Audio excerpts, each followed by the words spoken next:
Yo mga idol, kumusta? Mandrag mga sports TV nga pala. Ating pag-usapan, Barangay Nibra, Troy Rosario gustong kunin ng Barangay Nibra at Jimmy Malonzo. May good news, pero bago na nga yan, kung bago pa lang sa aking channel, huwag mong kalimutan mag-subscribe at i-click ang notification bell para lagi kang updated sa tinitid sa upload pa natin. Pero ating talakayin, una natin pag-usapan. So ilang bilang na nga dahil magbabalik na rin ang panibagong Governors Cup dito sa ating liga.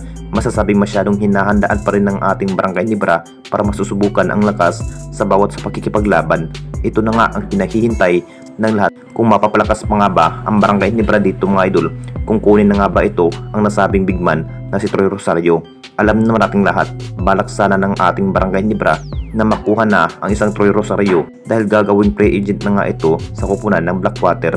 Mas pinaplano pa rin ng ating Barangay Nibra dito mga idol dahil ngayong conference, masasabing big impact pa rin ng ating kupunan ng Barangay Nibra sa pagpatuloy sa maghahanap ng panibagong player dahil mas interesado pa rin ng ating home team na makuha na ang isang Troy Rosario ngayong season.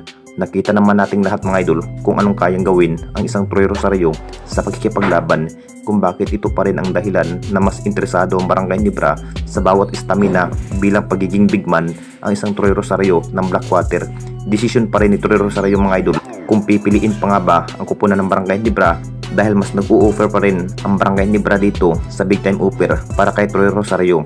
Kung maglalaro pa nga ba ito sa kupunan ng Barangay Nibra, masasabi masusubukan na rin ang bawat lakas ang isang Troy Rosario kung mapupunta na sa kupunan ng Barangay Nibra. Kung anong desisyon ni Troy Rosario dito mga idol, kung pipiliin pa nga ba ang Barangay Nibra ngayong conference. At dito na naman tayo sa isa pa nating balita, Jimmy Malonzo, may good news.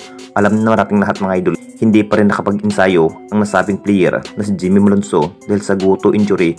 Masasabing kinakailangan pa rin ng ating Barangay Nibra na mas magagandang performance sa bawat player, na mas kulang na kulang pa rin ang bawat lineup ng ating Barangay Nibra kapag walang Jimmy Malonzo ang magiging forward.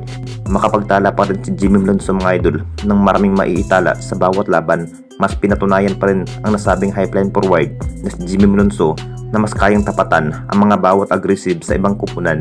Nakita naman nating lahat kung anong performance ang isang Jimmy Malonzo sa nagdaang season. Hindi na nga ito nakapaglaro sa Philippine Cup mga idol dahil sa ankle injury itong si Jimmy Malonzo ng Barangay Nibra.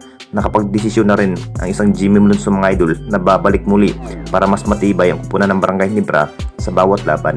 Isa pa rin ang nasabing player na mas maganda ang bawat laro kung bakit siya pa rin ang magiging starting 5 ng ating home team ng Barangay Nibra.